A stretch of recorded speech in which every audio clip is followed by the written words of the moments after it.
You're watching a video created by Schweitzer United Methodist Church in Springfield, Missouri. Thanks so much for watching.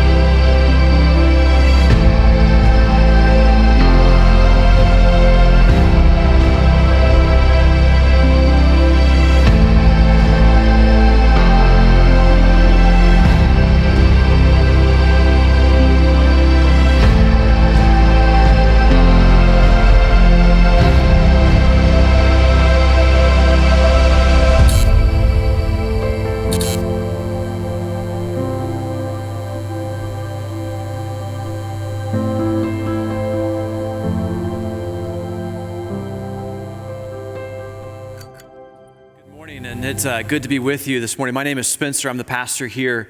If you have your Bibles, we're going to be reading from John chapter 10 today. And this is part 4 of a series called Jesus in the Present Tense, where we are exploring ways that Jesus can change our lives today. That's why we're calling it this series, Jesus in the Present Tense, because Jesus can change our lives today. We're looking in this series at 7 things that Jesus said about himself. And these are not abstract theological principles. These are 7 practical promises of how Jesus can change our lives. And so we're looking at each of these as we go through this series for 7 weeks.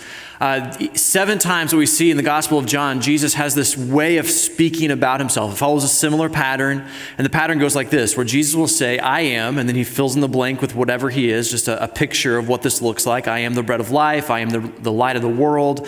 I am the gate. We see these different things that Jesus says about himself. And as we read this in English, we miss something that the original hearers of this would have heard, because the Bible wasn't originally written in English. The New Testament was written in Greek, and in the Greek of the original New Testament, when Jesus says, I am, the Greek words there are ego eimi, which is fascinating because ego and eimi both mean I am. So it's as if Jesus is saying, I am, like really trying to catch your attention there. It's just like this redundancy there. I am. And he's doing this on purpose. Like each time he says this ego eimi, I am, it's kind of like a wink, wink, nudge, nudge. Do you hear what I'm saying here? This is a bigger deal because he's trying to draw us to this tradition that is in the Old Testament of the name of God. The name of God as it's revealed to Moses on the burning bush on the mountain when he is called to free the people of Israel. Moses approaches the burning bush and hears God speaking out of the burning bush, and he asks this voice that's speaking out of the bush, who should I say is sending me to the Pharaoh and to the Israelites? And here's what God says back to Moses, Exodus chapter 3, verse 14. It says, I am who I am. Like that's the name of God. I am who I am. This is what you were to say to the Israelites. I am has sent me to you. The name of God. I am who I am. Sometimes you'll hear that pronounced in the Hebrew as Yahweh. The Latin version of that same word is Jehovah. In case you're wondering what that word meant, it means the name of God. I am who I am. And so God shows up and he says, here's my name. I am. God just is. He always has been. He always will be. God is existence. God is reality. God is truth. This is who God is, and this is who he reveals himself to Moses. So when Jesus shows up these 7 times in John, and he says, ego eimi, I am, he's drawing us to this picture of what God is like, and it's like he's saying to us, hey, this God who just is, let me show you what he's like. Let me show you what he can do, and let me show you the way that he can change your life. And so each week we're looking at different promises Jesus makes about who he is and what it is that God can do in your life. And so last week and this week, these two go hand in hand, and really we could have read them together because they're just so closely related. Last week we looked at the promise was, I am the gate. We saw that twice in John chapter 10. And Jesus would say that I am the gate. And this week's I am also goes just right along with this. It's built off the same metaphor. So last week when Jesus says he's the gate, he's referencing this shepherding metaphor that we see in John chapter 10, is where we're going to pick up reading today as well, as John chapter 10. And in the shepherding metaphor that Jesus gives us, we looked at last week, is that when he says he is the gate, what he's referencing there is something that, again, to modern ears, we lose what the original hearers would have heard. Because in Jesus' day, when he says he is the gate, he's referencing how shepherds practiced. Because shepherding in those days was not a 9-to-5, 40-hour-a-week job, 2 weeks vacation, 401k, and health benefits. It wasn't like that at all. Shepherding was like an always kind of job. You were always on the clock and you never left. This is just where you lived. And so at nighttime, these shepherds would bring the sheep into these pens. And as they bring them into the pens for protection during the nighttime, the shepherd himself, after the sheep were in the pen, he would sit down at the entrance to the pen, and the shepherd would become the gate. The shepherd would sleep at the gate. He would become the barrier to the predators or the robbers who might come and try to harm the sheep. The shepherd himself was the access point for in the morning. The sheep would come through the shepherd in order to be led to safe pasture and to water. And so what you see in this promise where Jesus says, I am the gate, you see that Jesus is the access point to protection and providence, that he protects us, he provides for us what we need, and this is the promise that we have. And so John chapter 10, where we ended last week, we ended with this incredible promise, John 10:10. And I encourage you, if you're into Bible memorization, you should memorize this verse. And if you're not into Bible memorization, you should be. And so you should memorize this verse. So John 10:10, we should memorize this verse. It's just an incredible promise. Jesus says this, he says, the thief comes only to steal and to kill and to destroy. I have come that they may have life and have it to the full, or sometimes translated as overflowing or abundant. That this is the promise that Jesus has, that through him, he is the access point to an overflowing, abundant kind of life. And so we looked at three principles with John 10:10, because this is where we're going to start from today as well. John 10:10, three principles we saw. One, we looked at how this promise that Jesus comes and gives us full life, the full life doesn't mean the easy life. So we looked at that difference there between the full life and the easy life. We noticed as well in John 10:10 that the full life is not the only option, because in John 10:10 there is a thief. And the thief that's mentioned is actively trying to steal that which the shepherd gives. And we recognize that there is a thief at work in our lives that is actively trying to steal from us the life that God wants to give to you.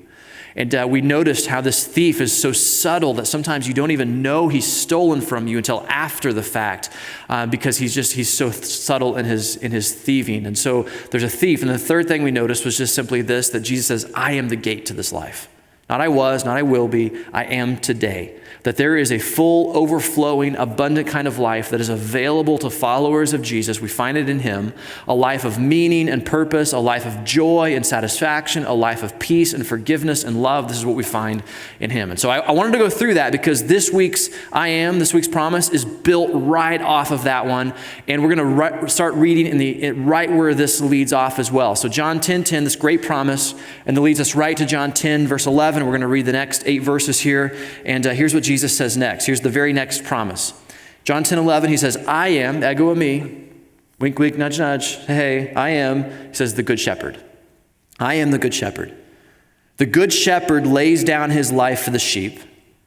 The hired hand is not the shepherd and does not own the sheep. So when he sees the wolf coming, he abandons the sheep and runs away. Then the wolf attacks the flock and scatters it. The man runs away because he is a hired hand and cares nothing for the sheep. One more time, verse 14. I am, ego eimi, I am the good shepherd. I am the good shepherd. I know my sheep, and my sheep know me. Just as the Father knows me, and I know the Father, and I lay down my life for the sheep. I have other sheep that are not of this sheep pen. He's talking about Gentiles here, those who will make up a church, not just of Jewish people, but of everybody, because Jesus is for everybody. He goes on and says, I must bring them also. They too will listen to my voice, and there shall be one flock and one shepherd, just as there's one church. The reason my Father loves me is that I lay down my life only to take it up again. No one takes it from me, but I lay it down on my own accord. I have authority to lay it down and authority to take it up again. This command I received from my Father. I am, ego eimi, I am the good shepherd. I am the good shepherd. Now, we could talk about how Jesus is the good shepherd, about how he leads us and guides us. We could talk about shepherding practices, but really there's a bigger picture here that we need to understand and to grasp. And really the bigger picture is this. There is an overriding one reason. There is one overriding reason why Jesus is the good shepherd. There is one overriding reason why the shepherd is called good. We read this one big reason for why the shepherd is good. We read it 5 times in 8 verses. Did you catch what it was? 5 times in 8 verses. The reason why the shepherd is called good is this, quote, I lay down my life. This is the reason Jesus gives for why the shepherd is good. And I wanted to pull this out. I know this is obvious and it sounds redundant. I'm trying to say this a whole bunch of times so it really sticks in your mind. I want you to remember this, that the reason the shepherd is good is that he lays down his life.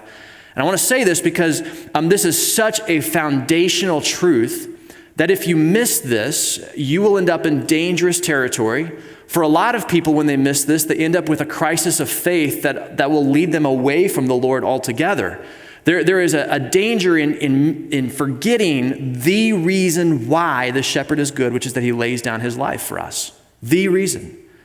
And because what happens, there's a temptation that for us, that there's a temptation that we begin to think that the shepherd is good for other reasons than just this. And we begin to look at other things that the shepherd does and think that that's the reason why the shepherd is good. So to explain this, we start to think about different things that might come into play, and we might start to think that the shepherd is good because the shepherd answers our prayers, or the shepherd provides for us, or the shepherd makes things happen in our life that are good, and we start to look at the circumstances of our life that are good, and this becomes why we start to think that the shepherd is good. And there's a danger to that can lead to a crisis of faith. So let me explain this danger and this crisis of faith. And to do this, to set this up, I'm going to use a metaphor that I self-acknowledge is a really bad metaphor, okay? You don't need to email me tomorrow and tell me that this was a bad metaphor. I'm perfectly aware that this is a bad metaphor, but I like the metaphor, so I'm going to use it. And I have the microphone, so therefore I'm going to go with this. So to set this up, think back to the 90s. And this is why this is a bad metaphor, is because there's some of us who weren't alive in the 90s and we don't remember this, but stay with me. So think back to the 90s. And in the 90s, like the mid-90s, you may remember this, some of you certainly will, others of you have no memory of this whatsoever, but in the mid-90s, NBC owned Thursday night TV. Do you remember this? Do you remember how in the mid-90s, there was a block of TV that came on Thursday nights where it was Friends, Seinfeld, Frasier, and ER all together? Like, that's incredible TV. And so for anyone who's old enough to remember this, do you remember the marketing slogan for Thursday night TV in the 90s? Corey, do you know it? I see you whisper over there. Must see TV. Do you remember this? Did you get it right? All right, must see TV. Yeah, must see TV was what they said. And what that really meant was, you must be home in order to watch TV, because if you're not home, you're not going to be able to see what happened, because unless you set your VCR to record it, you're going to have no idea what happened on The Last Friends and what Joey and Rachel and all that stuff happened there, because you won't know. You had to be home for that. Now flash forward to today. I have no idea what is on live TV on Thursdays, except for a certain part of the year, I know there's Thursday night football. Like, that's all I know about live TV like on Thursday nights. And the reason for this is because in my house, I don't know how it's in your house, but in my house, all of our TV comes from Netflix, HBO Go, Amazon Prime, Disney Plus, like those kinds of things. Unless it's live sports, we watch what we want to watch, when we want to watch it, how we want to watch it. We call this kind of TV, we call it on demand, right? We want to watch what we want to watch, when we want to watch it, how we want to watch it, what device we want to watch it on. And it's not just TV, like this is how the world works now. I remember when Amazon Prime came out, and again, there are some of you who don't remember a life before Amazon Prime. It makes me feel so old to say that. But I remember when Amazon Prime came out, and I thought to myself, 2-day shipping is like a miracle from heaven. Like it's manna come down for the Lord's providence for us. And now in most cities, it's 2-hour shipping. Like it's amazing how this works. And so this is how the world works. You get what you want, when you want it, how you want it. It's on demand. Everything's on demand, whether it's TV, music, movies, shopping. You get what you want, when you want it, how you want it. And in my work as a pastor, what I've noticed is that a lot of people approach faith in the same way. That we expect God to do what we want, when we want it, how we want it. We have a kind of on-demand kind of faith where we expect God to come through for us in these kinds of ways. And so we begin to look at the circumstances of our life. Has God done what I want God to do, when I want God to do it, how I want God to do it, as the criteria for the goodness of God. God is good, therefore, when the circumstances around my life are good. And this is how we look at this, because God has done what I want him to do, when I want him to do it, how I want him to do it. Which I guess is a fine approach to faith until God doesn't do what you want him to do, when you want him to do it, how you want him to do it. And when that starts to take place, you end up with a crisis. Because when God doesn't answer your prayers in the time that you want him to, in the way that you want him to, you begin to start to wonder, is God good to begin with? A crisis of faith begins to develop that can be incredibly dangerous and damaging to our hearts and our souls and our life and our relationship with the Lord. And this crisis of faith, it's profoundly personal and happens to us in profoundly personal ways. Think, for instance, about the teenager who's praying for his parents because his parents are fighting a lot. And now they're sleeping in separate bedrooms. And the teenager is praying that his parents' marriage will be saved and they won't get divorced, and they get divorced. And he's left wondering, God, why didn't you come through for us? Why didn't you answer my prayer? Are you not good? Or think about the mom who's praying for her son who's making destructive choices. And he keeps making self-destructive choices, and she keeps pleading with the Lord for the Lord to capture his heart, to get his attention, to build new relationships with healthy people. And this poor mom is pleading with God for her son to make good choices with his life, and he just keeps making the same destructive choices, and it keeps getting worse. And she's left wondering, God, why don't you come through for us? Are you not good? Or think about the husband who's praying for his wife who's got the diagnosis, and her health just continues to decline, and he watches the decline by her bedside as it gets worse and worse and worse, and he's pleading with the Lord for him to heal her, and he's left wondering, God, why aren't you answering these prayers? Are you not good? You see, when we have an on-demand kind of faith, we're left with these questions, because why did God not do what I wanted him to do, when I wanted him to do it, how I wanted him to do it? And if the basis of God being good and the goodness of the Lord is based on how God moves in my life and what the circumstances of my life look like, we are left very quickly with a crisis of faith that can lead us away from faith altogether, because we're left wondering, well, maybe God isn't powerful, or maybe God isn't loving, or maybe God isn't even there. Maybe God isn't good after all, and this doesn't actually work. And so this morning, I want to share with you maybe a different perspective, a different approach to this. And so we're going to go to a different place in the Bible, 2 Corinthians chapter 12. I want to share with you a brief reflection of somebody who doesn't have their prayers answered and the conclusion that they make when their prayers aren't answered. And so this is written by the Apostle Paul, and he's reflecting on a time that he has prayed and asked God to do something, and God doesn't do it. So 2 Corinthians chapter 12, we're going to start reading in verse 2. We're going to read several verses here, but here's how it goes. Paul writes this. He says, I know a man in Christ who 14 years ago was caught up to the third heaven. Now, just as an aside, we have no idea what he's talking about here. No clue what the third heaven is. No commentator has any real idea what the third heaven is, what he's describing, whether this is like a real thing that happened to him or a vision that happened to him. No idea what this is. But here's what we know so far. We know that the man he's referring to is him. He's talking about himself. I know a man, it's me, who was caught up in Christ. That's what he's talking about. 14 years ago, was caught up to the third heaven. He goes on and says, whether it was in the body or out of the body, I don't know. God knows. There's just this powerful, profound experience. And then for the next several verses, he's going to explain what this was like. But then he has this really interesting thing he says in verse 7. So skip down a few verses. And he says this. He says, therefore, in order to keep me from becoming conceited, in order to keep me humble, he says, I was given a thorn in my flesh, a messenger of Satan to torment me. Now, we don't know what the thorn in the flesh is. He never explains this anywhere else. There's some theories about what it is, but you can capture how bad it is. He talks about tormenting. He talks about how it's a messenger of Satan. This must be a terrible thing that he's dealing with. Again, we don't know what it is. There's some theories out there about what this might be, which are interesting, but we don't know what it is. Some of the theories, if you're curious, one of the leading theories is that maybe there's a physical problem that Paul's suffering through, and that maybe when he's talking about a thorn in the flesh, a messenger of Satan to torment him, he's talking about some physical disease or sickness he has. There's some evidence in his writing that he struggles with his eyesight, and so maybe he's talking about being blind, and so maybe that's what it is. It'd be hard to travel the world as a blind man. That's one theory. Another theory is that maybe he's describing temptation, and that there's some sort of temptation that keeps plaguing him, and he's asking God to deliver him. And you can think about his life and his choice of celibacy. Maybe there's a temptation there. A third option is that maybe there's some sort of emotional problem. Maybe he's lonely, depressed. You think about how Paul traveled the world oftentimes in small groups or by himself, and rarely did things go well. So maybe that takes a toll on you after a while. I have no idea what the thorn in the flesh is, but you can capture that it's something bad. It's something that's tormenting him. It's something that is plaguing him. He needs relief. And so here's what he does about it. Verse 8, he says, 3 times I pleaded. Hear that word. I pleaded with the Lord.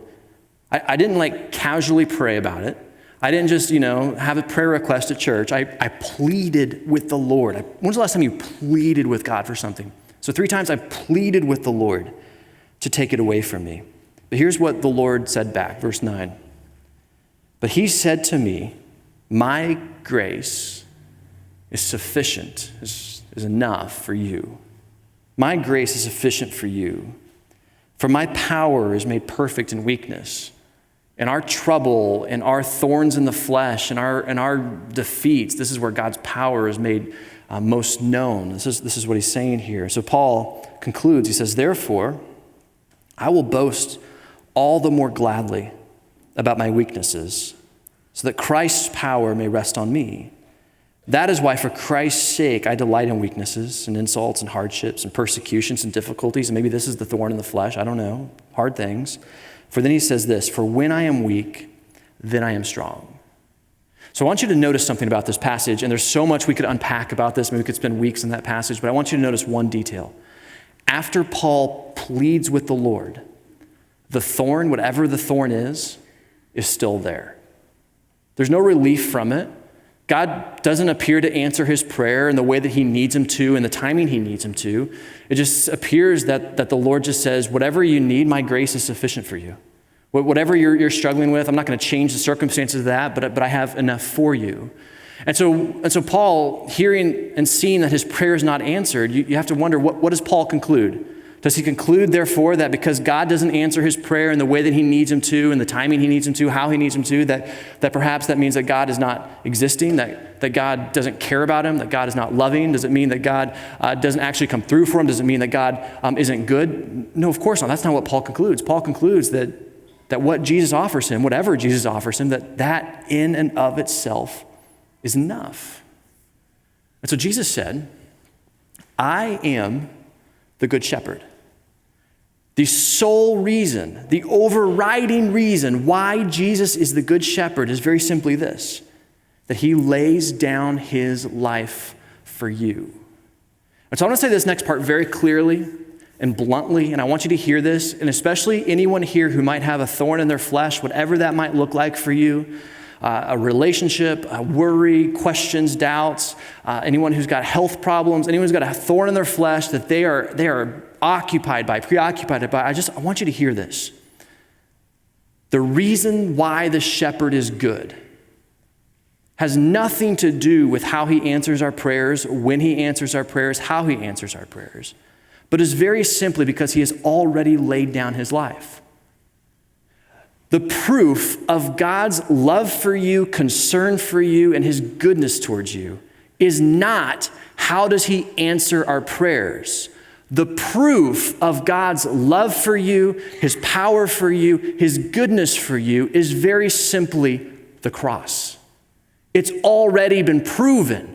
His goodness has already been established. We don't have to wonder about it. We don't have to question it. We don't have to keep dwelling on it. It's already established. Now, if we're going to judge his goodness based on, has he done this in the way I want him to, when I want him to, how I want him to, then we're going to be led into a crisis of faith. But if we can sit back and relax and understand the goodness of God has already been proven through the work of the cross, and this is where we find peace.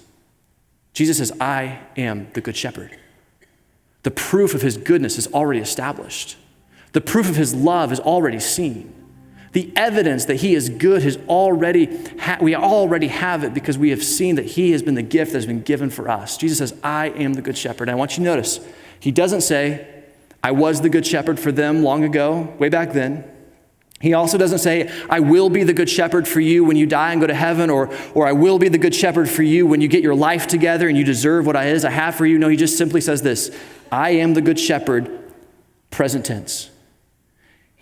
He is the good shepherd for you today because he has given his life for you already. And what this means for us is that it does not matter what it is that we face. It does not matter what the circumstances might look like. It doesn't matter if God has answered our prayers in the way that we want him to. What it means is that we can take every aspect of our life and we can trust him. He's already proven that he's trustworthy. His goodness, his love, and his power have already been established. When we look at the cross, we see the evidence, the proof of God's love given for you. I am, he says, the Good Shepherd. You've just watched a video created by Schweitzer United Methodist Church in Springfield, Missouri. Check us out online at sumc.co, and if this video blessed you, be sure to share it with someone else. Thank you so much for watching.